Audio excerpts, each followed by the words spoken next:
So we all know Jack has a great resume. I'll go through some of it. Mayor, Wilton Manors, member of the State House of Representatives, 3-term mayor of Fort Lauderdale, graduate of St. Anthony's, Cardinal Gibbons, Notre Dame, University of Miami, great wife, Susan, 4 amazing kids, Mariana, Jacqueline, Preston, and Suzanne. What I'd like to highlight in Jack's resume, though, is an election that's not really on his resume. It's this election best shows Jack's political skills, and it probably gave him the confidence to do as well as he has to date. And it was in 1975, 6th grade class president, St. Anthony's. Okay, this is really insightful.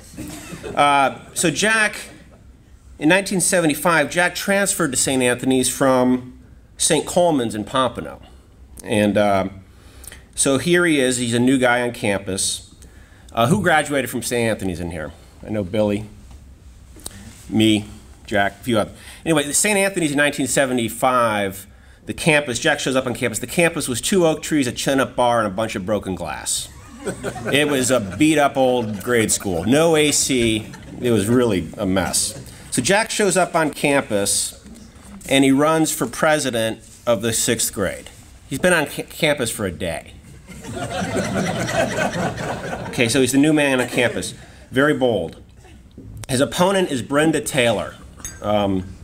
Brenda had been planning to be the 6th grade class president since halfway through the 5th grade.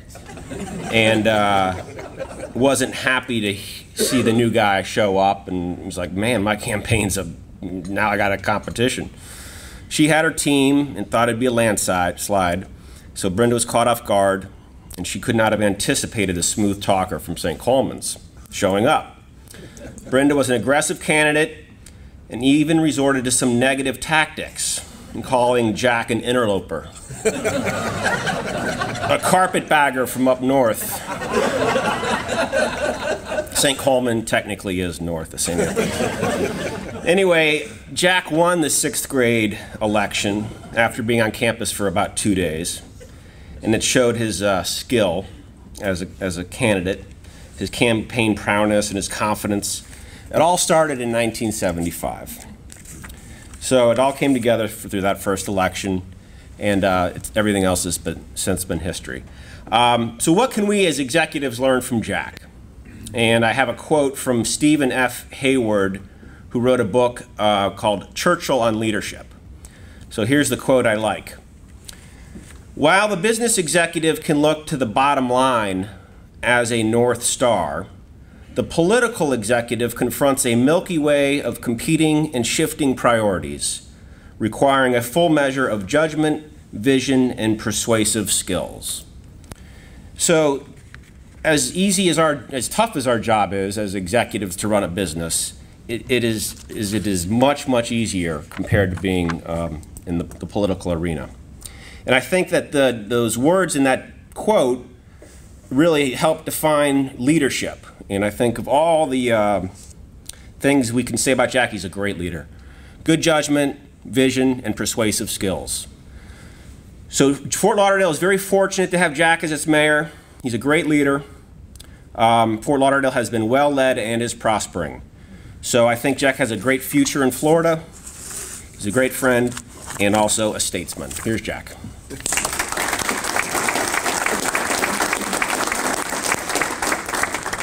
So what Danny didn't tell you is that he was Brenda Taylor's campaign manager. So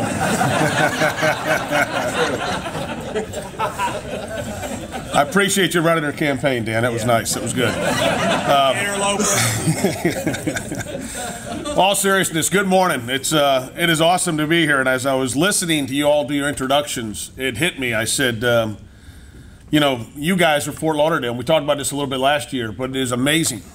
I mean, I heard Ed get up, and, you know, we just honored your dad, Stan, at City Hall the other day. Stan Smoker was put in all-time into the city recognized individuals, distinguished citizen category. I hear Ted Drum speak. I realize how many years your family has made such a difference here in Fort Lauderdale, and just run through it. John, even with your new grill off, I mean, already it's doing it a couple years, and it's become the most talked about event in town. I mean, people just love it. And you listen to all you, and I don't think you realize how significant this group is. I don't think you all realize it when you get up and you ask me to speak, and then Dan says, what can you learn from me? It's what we learn from you. We learn from you all that this is how you build community. This is what Fort Lauderdale is all about. It's not building community downtown. It's building community in the business community, building community out in the community, trying to move this city forward. And it's just amazing. I'm honored to be here this morning. I wish my dad was here. I think you all know he's been dealing with some chemotherapy. He just finished up, and hopefully, he'll be doing okay. Keep him in your prayers, but that's why he's not here this morning. He really wanted to be here.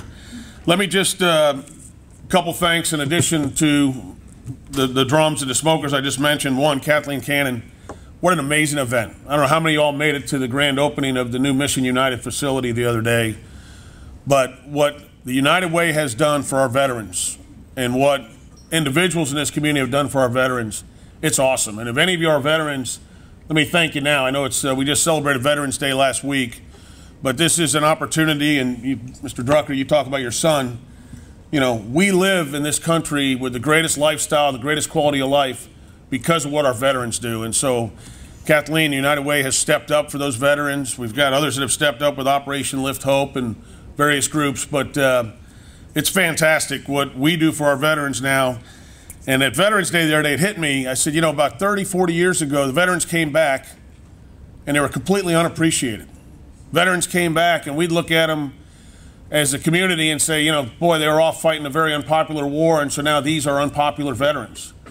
And I'm so proud today the way we have changed that. The veterans come back, you have the Veterans Day ceremony, you're in the community, and they come back heroes, as they should be. And I just hope we continue that. I hope the next generation continues that tradition of honoring those. Despite what situations we put the veterans in, we put them there. And we better damn well support them when they come back from whatever duties they're doing for this country. So keep that up. Let me just also touch on one other item, just to, as I sit here at this yacht club and I look out and I see all the water, we just came off an unbelievable boat show. How many of you all made it down there? Yeah, let me give you an idea of the numbers to give you the impact of this. I had a lot of people call me last week and say, man, traffic's terrible here in town. I said, I know, but it's also bad here in the driveway here at Coral Ridge Yacht Club. So, but in all seriousness, it is amazing the impact of that show. Just to give you an idea, there was over $500 million in economic impact from that show. There was over $4 billion in product here on the water in Fort Lauderdale. Think of that number.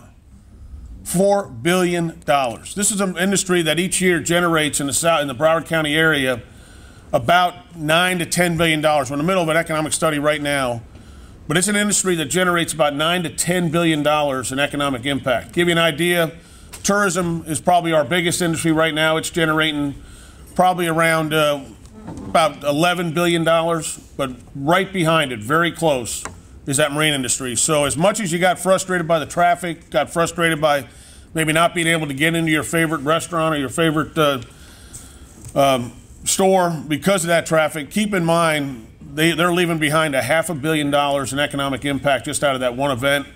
Hugely successful. Let me just tell a little bit of an update on the city, give you an idea of what's happening. It's been a fantastic year.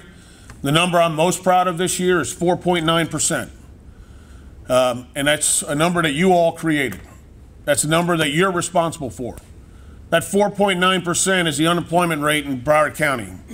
It is the lowest unemployment rate in every major metropolitan area in the state of Florida. It is substantially lower than what we see in Palm Beach County. It's lower than what we see in Miami-Dade County. It is lower than the state average and lower than the national average. And that's the unemployment rate you all have created.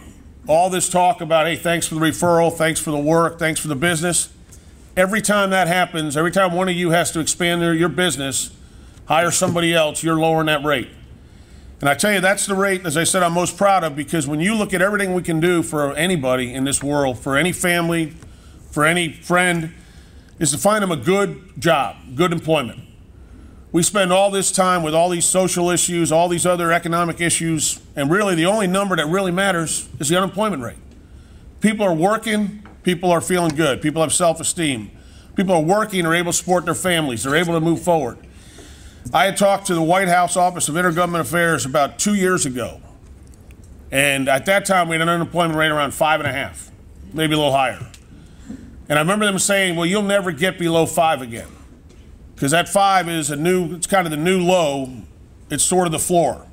And because of technology, because of the way the economy has changed and shifted, you'll never get below 5 again.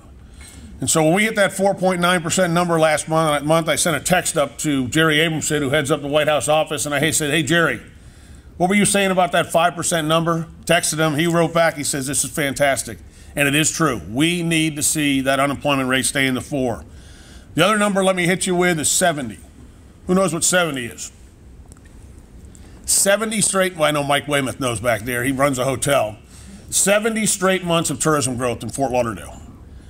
Put that in perspective, that is 2 months shy of 6 straight years of tourism growth. It has been an amazing run. We talk about the marine industry, the impact of that, the growth they've had coming back, the biggest boat show ever, huge economic impact. Our tourism industry sustained us through this whole downturn. Our tourism industry is what took us through, kept the employment rate where it was because we were able to at least bring people here. And it's been an amazing run. I hope we can continue that 70 straight months. I know Mike hopes we can continue that 70 straight months. But again, that's another industry that a lot of times you all, and I know it's tough because you want to be able to move around town, you want to get places, but just like that marine industry with the boat show, our tourism industry does create some day-to-day roadblocks, day-to-day headaches, day-to-day stress on our community. But let's not lose sight of that number either, that the fact of 70 straight months of growth with that multi-billion-dollar impact, we may hit 15 million tourists this year. Last year, we thought we were going to hit 14 million. We actually got to about 14.3 million. We may actually hit 15 million visitors to Greater Fort Lauderdale. As you complain about that, as you worry about that, realize what economic impact that brings. And it's one of those things that I tell people all the time. When you see a tourist, give them a full 5-finger wave, if you will, from the city of Fort Lauderdale.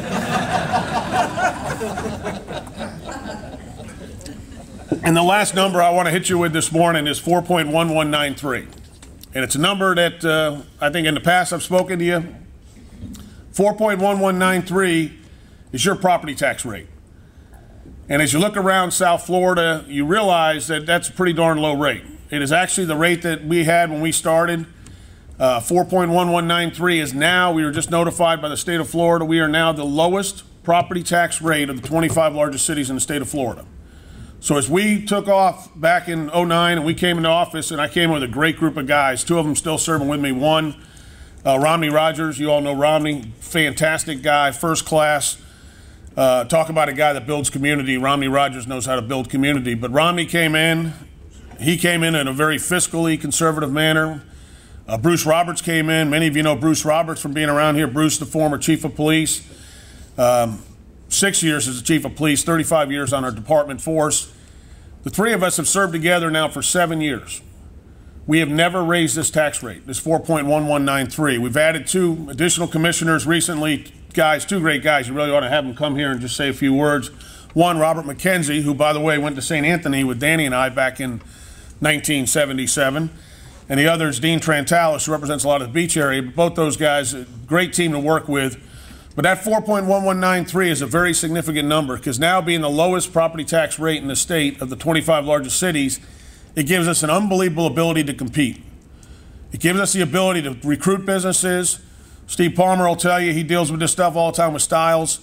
When you want to be able to bring businesses into town, one of the first things they ask you, well, probably the first thing they ask you is your education system. How is it? What do you have? We've got our executives, we've got our officers, we've got our families. How's the education system? The second thing they ask is usually how's the tax rate? And here in Fort Lauderdale, we're very blessed. We have the lowest property tax rate. On top of that, we have the lowest, what they call tourism tax rate of the 50 largest destinations in the country. How many of y'all travel a lot? Who can tell me where you think the highest tourism tax rate of any city in the country? Who said Chicago? John did. John's right. John's on a roll today, guys. This is, should we all just go great or something for that? Great. In all seriousness, Chicago's the highest. If you go there, you get there, you got a McCormick tax, McCormick Place tax, you got a tourism tax, got a rental car tax, you got a hotel tax, a pillow tax. They hit you every which way. But we were just ranked as having the lowest tax of the 50 largest destinations, so it's kind of cool. But as you move forward and you look at that, you realize we have no income tax, we have low property tax, we have a low tourism tax. It is a very attractive destination to keep this growth going, which leads me to my last point. As we move forward with all this tremendous growth, these tremendous numbers, the 70 straight months, the 4.9% unemployment, the 4.11 tax rate, we've got to somehow figure out how to balance all this. And Danny touched on that, and it was actually an interesting quote, because we got to somehow make sure that we can preserve your quality of life, be able to move people around paradise. As I've said, we live in paradise. We live in the greatest city anywhere. But if we can't move people around from a traffic standpoint, if we can't find people to be able to park to get to and from your businesses, we're going to have a significant problem. And so that's the biggest challenge we probably have right now in Fort Lauderdale is transportation and parking going forward. It is going to be something that we'll need your help on. We need you to help not only address issues of transportation and parking, but address how we change behavior. The old concept in Fort Lauderdale, back in the days of Mayor Bob Cox and Mayor Jim Noggle, and Ted's here will tell you, is how do we move cars around the town? Really, how do you move cars? How do you move vehicles? The new concept is how do we move people? How do we move our neighbors? Because we're kind of past the stage where we got to just worry about moving cars. We've got to move people. And that's going to be a transition to more mass transit, the WAVE project coming on board, the Sun Trolleys you see. How many of you all have been on our Sun Trolley? See a couple hands go up. Let me give you an idea of what's happening with Sun Trolley. Sun Trolley has now surpassed 500,000 in ridership this year around Greater Fort Lauderdale. It's that trolley that you see that you probably, most of you never even think about because you grew up here and you know how to get places, you know how to move around. That has now passed 500,000 in ridership. And the craziest thing about that is that's about the 5th or 6th largest transportation system now in the state. Obviously, at Broward County Transit is 1 or 2, depending on the month. Miami-Dade Transit, 1 or 2. You start looking at those other numbers, and you realize that little local Sun Trolley is now getting up there at a pretty significant number. And we need to keep that going. Because if you're seeing 500,000 people moving by that Sun Trolley, imagine if they were in their vehicles. Imagine if they're in their cars, what that does to our downtown transit, downtown commerce. And so as we move forward, it's going to take organizations like the Executives to be able to tell us how do we address transit in Greater Fort Lauderdale? How do we move people around? We'll be coming to talk to you. We'll be coming to get your advice and your input. You all had some very nice things to say about me this morning. I will tell you this. It's a team. I have an amazing group at City Hall. You get a chance, you run into Bruce Roberts, thank him. The guy is such a joy to serve with. You run into Romney Rogers, thank him. You have a chance to interact with Lee Feldman, be sure you thank him. Great city manager, and it's a great team that we have working together. Robert McKenzie, Dean Trentalis, thank those guys. They really have been wonderful to work with. And so I appreciate you giving me the opportunity this morning. I'll actually take a few questions. As I look around, I'm sure there'll be a few that might have a couple questions about what's happening here in the city. But at the end of the day, I really want to thank you all because it's a great opportunity for me to speak, but it's even a greater privilege for me to speak to a group that has built Fort Lauderdale, that has really made Fort Lauderdale. If you ever look at your roster, take a step back, look at it objectively, without the subjective relationships you have, you realize you guys are who put Fort Lauderdale on the map. Let me correct that. You guys and gals are who put Fort Lauderdale on the map. And it's so important that you all continue to do what you do, because at the end of the day, the #1 way to build this community is through the business community, through commerce, through trade, and that's really the direction we need to keep going. So take a question, Mr. Whidden. Jack, I couldn't agree with you more about the cohesiveness of your team, and I was just curious, how much longer will you all be a team together? Well, I'm term limited in 2018, and so I will serve as mayor until 2018, and then I think you'll probably have, one of those other 4 competing for the job. And I tell you what, unbelievable group. It's going to be a tough decision to see who does that, but we'll be working together for another couple of years. And like I said, I've been very blessed timing-wise to be able to chance to serve with the guys that I mentioned. It's been an amazing run. But it's been a really good team effort. I mean, you talk about I get here and there, but they get everywhere too, and it's been awesome. Yes? You mentioned education. A guest came in with a late official with President Emeritus of Nova University. And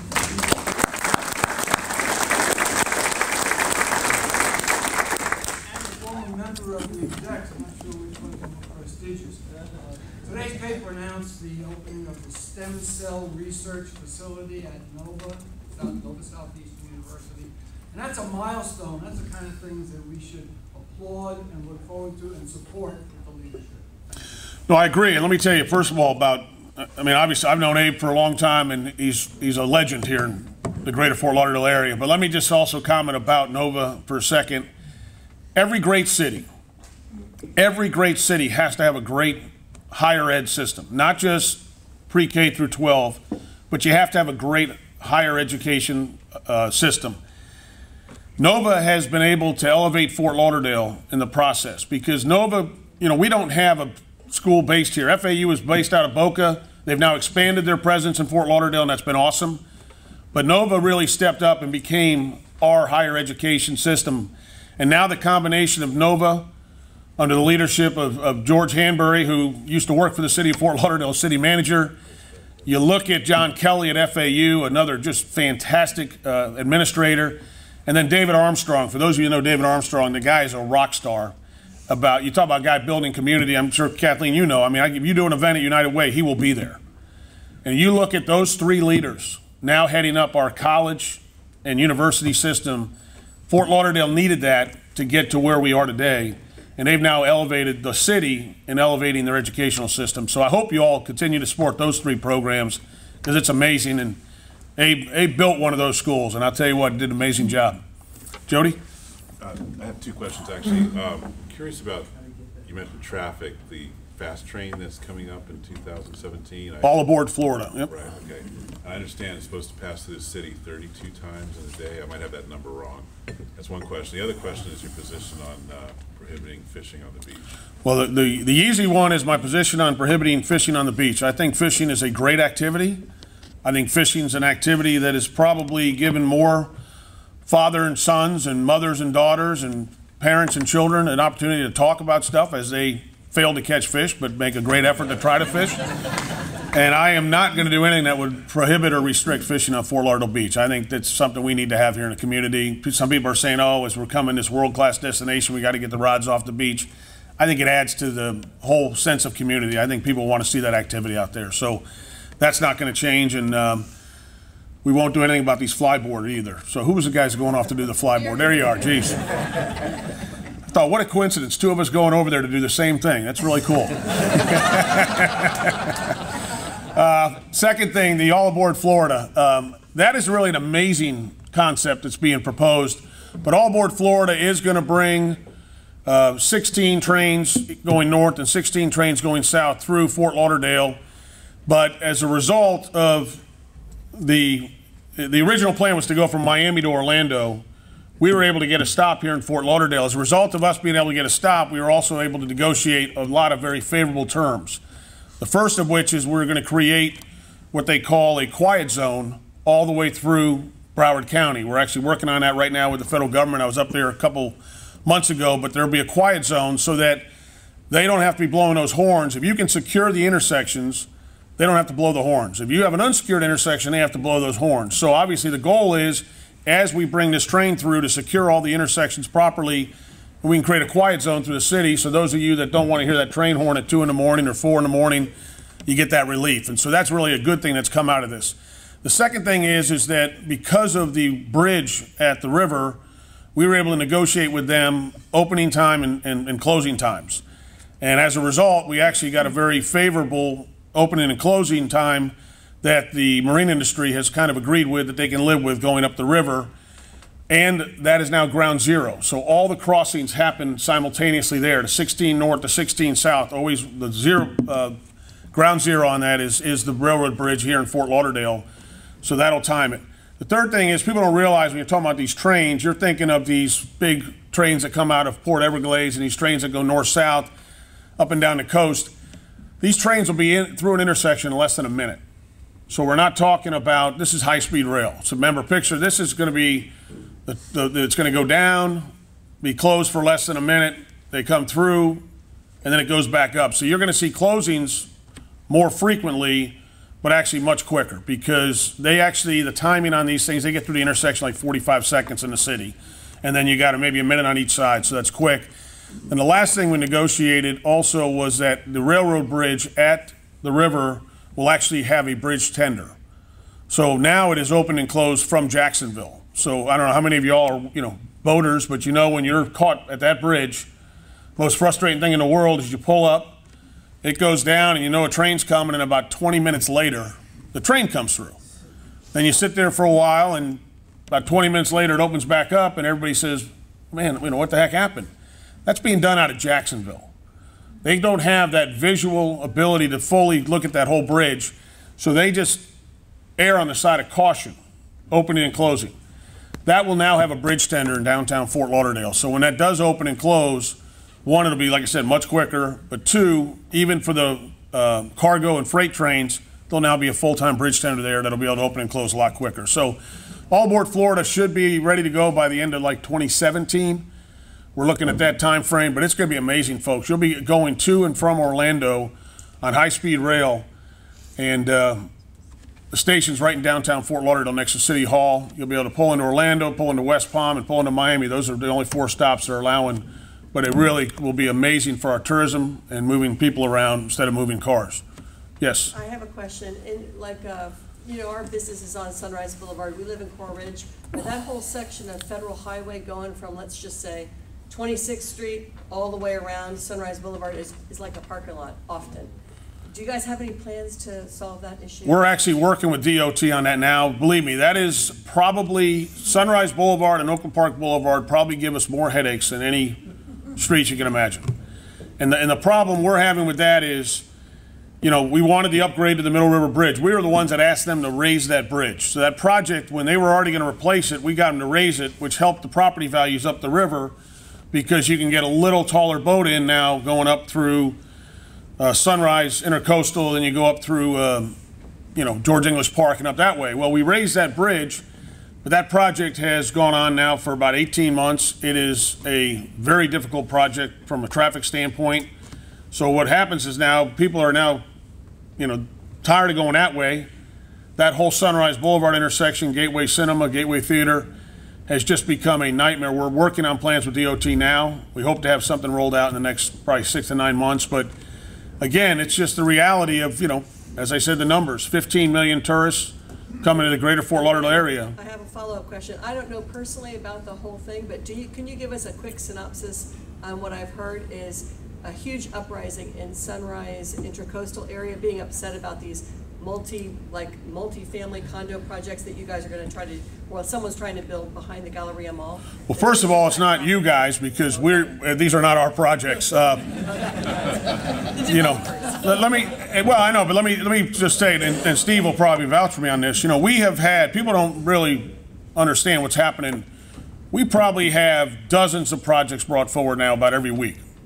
I even had one, I won't mention who did it, but I had one that actually was brought forward, went to ULI, which is the institute that does this, Urban Land Institute, and won an award, and had never been presented to us at City Hall.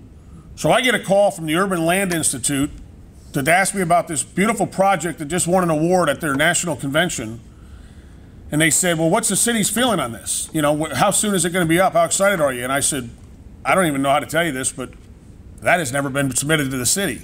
The architect actually took the plans, took it to Urban Land Institute, won an award thinking that would be the better way to get it approved coming back to the city. That project's never been built, by the way. Galleria, the proposal you're talking about, is a group of the owners of Galleria Mall had asked to do about 1,800 units at the Galleria Mall. They worked it, took it out in the community. It has never had a vote at City Hall. I don't support 1,800 units at the Galleria Mall. I don't think we can handle 1,800 units at the Galleria Mall. Something will get done there, but something will get done when we address issues of parking and traffic. Because it goes back to, we can have, like I said, paradise, but if we can't move around paradise, there's no purpose in having it. And we got to preserve this quality of life. And to put a urban, dense urban project in a residential area is not a solution. I'm all about density downtown. The Styles people will tell you, I believe our downtown corridor has to have density. if the Wave's going to make it, if the Trolley's going to make it, if All Aboard Florida's going to make it, if we're going to create this walkable 24/7 downtown where you can live, work, play, we have to have density down there. It does not have to be in our residential neighborhoods. It should not be in our residential neighborhoods. We need to identify the areas where we want density, bring the density to those areas, and in other locations we need to be very selective in what we approve and how we approve it. A couple examples on the beach, we just approved, Four Seasons just came in. Very, very impressive for the city to get a Four Seasons. I met with those guys 2 years ago. Almost had to negotiate with them. If I released information, they were like, they don't want to come. That's how secretive the Four Seasons was. But they're now coming. We got Paramount coming to Fort Lauderdale Beach. We got Auberge coming to Fort Lauderdale Beach. We have, probably 3 of the top 10 hotel chains in the world coming to Fort Lauderdale Beach to go with our existing ones like the Riverside and the Ritz and those. It's going to be an amazing run. But we're not just approving projects to approve projects. We want good, high-quality projects moving forward because we have to be very careful how many trips we put on the barrier island, how many vehicles we put on the barrier island. So right now, along the Sunrise Corridor, we're counting trips constantly. That's why you always see all these things across the road. That's us trying to figure out traffic because we're all for good development, good projects, working with developers like Stiles that do it right. We're not just going to develop for development's sake. It's not going to happen. Any other questions? Well, I appreciate you all giving me the opportunity to speak.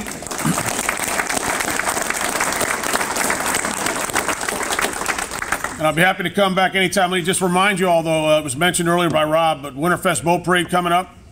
Make sure you all get out for that. It is a great event for Fort Lauderdale. And in closing, happy Thanksgiving, everybody.